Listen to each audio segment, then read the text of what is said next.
हाँ तो बच्चों, 6th स्टैंडर्ड के या छठी क्लास के बच्चे, आज आप लोगों का नया सबक शुरू हो रहा है। सबक का नाम है आपका ज़ाविया। सबक नंबर 2 आपका शुरू हो रहा है, नया सबक है। सबक का नाम है ज़ाविया। ठीक है, ज़ाविये को ही हम एंगल कहते हैं। ठीक है, तो यहाँ पे आपके सामने एक शक्ल बनी हुई है एंगल की, ज़ाविये की।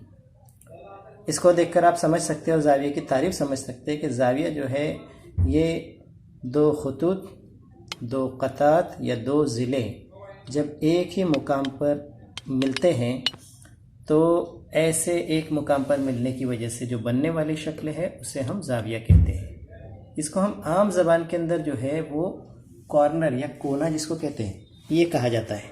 ठीक है, तो आज हम लोग देखेंगे कि ज़ाविया के मुतालिक क्या क्या बातें हैं। बहुत आसान चीज़ें हैं। सबसे पहली चीज़ कि ज़ाविया जो होता है उसका नाम, ज़ाविये का नाम जो है वो दो तरह से लिखा जा सकता है। एक नाम उसका लिखा जा सकता है एक हुर्फी, ठीक है, और दूसरा नाम ज़ाविये का लिखा जाता है 3 हुर्फी। एक हुर्फी नाम ऐसे लिखते हैं कि जिस नुक्ते पर ज़ाविया बनता है उस नुक्ते का नाम सिर्फ लिखा जाए, ज़ाविये की अलामत बनाई जाए, तो उसको बोलते हैं एक हुर्फी नाम। जैसे यहाँ पे जो ज़ाविया आपको दिख रहा है, तो इस ज़ाविये के अंदर जो ज़ाविया असल बन रहा है वो कहाँ पे बन रहा है? नुक्ता वाई के ऊपर बन रहा है। तो इसको अगर एक हुर्फी नाम में अगर आपको लिखना है तो आप सिर्फ ऐसे ज़ाविया की अलामत बनाओ, इसको पढ़ो ज़ाविया और यहाँ लिखो वाई, इसको हम पढ़ेंगे ज़ाविया वाई। तो ये एक हुर्फी नाम। लेकिन ज़ाविये का जो है मेयारी नाम लिखने का तरीका जो है वो है 3 हुर्फी। ज़ाविये को हम 3 हुर्फी नाम से लिखते हैं। कैसे कि उसके किसी एक 3 नुकात दिख रहे हैं यहाँ पे ज़ाविये के अंदर, पी, वाई और आर। तो इन पी, वाई और आर नुकात को हम चाहे ऊपर से नीचे या इस तरह से नीचे से ऊपर की तरतीब में लिख सकते हैं। लेकिन जब भी लिखेंगे याद रखो नुक्ता वाई जो है ये दरमियान में आएगा। उसकी वजह है कि जो नुक्ता वाई है वो इस ज़ाविये के अंदर दरमियानी नुक्ता है और ऐसे नुक्ते को नुक्ता रास कहते हैं। याद रहेगा।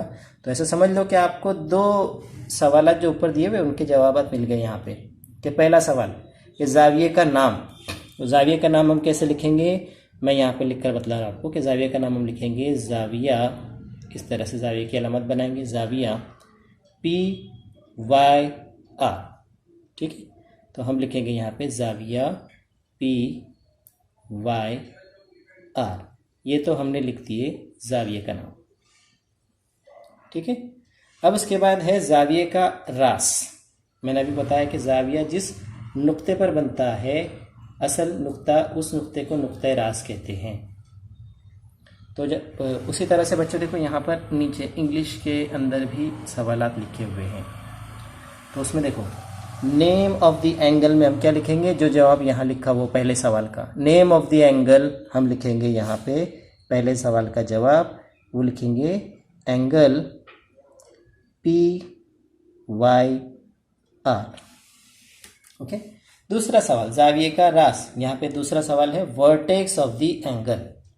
सवालात सेम है लेकिन ये सेम इंग्लिश के बच्चों के लिए, ये आपके लिए। तो वर्टेक्स ऑफ द एंगल या ज़ाविये का रास, मैंने अभी बताया कि नुक्ता वाई, ठीक है, ये ज़ाविये का रास है, तो इसलिए मैं यहाँ पे लिखूंगा नुक्ता वाई। ठीक है, या यहाँ पर भी उसी को हम लिख सकते हैं पॉइंट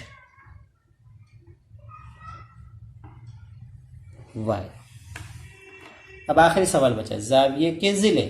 ज़ाविये के ज़िले, चूँकि ज़ाविये का ज़िला एक नहीं है ना, ज़ाविये में 3 ज़िले होते हैं, तो हमको यहाँ पे 3 ज़िला लिखने पड़ेंगे। कौन कौन से 2 ज़िले ज़ाविये के होते हैं, सॉरी 2 ज़िले होते हैं, तो यहाँ पे हमको 2 ज़िला लिखने पड़ेंगे। देखो पी वाई और वाई आर, ऐसे 2 ज़िले ज़ाविये के बनते हैं यहाँ पे।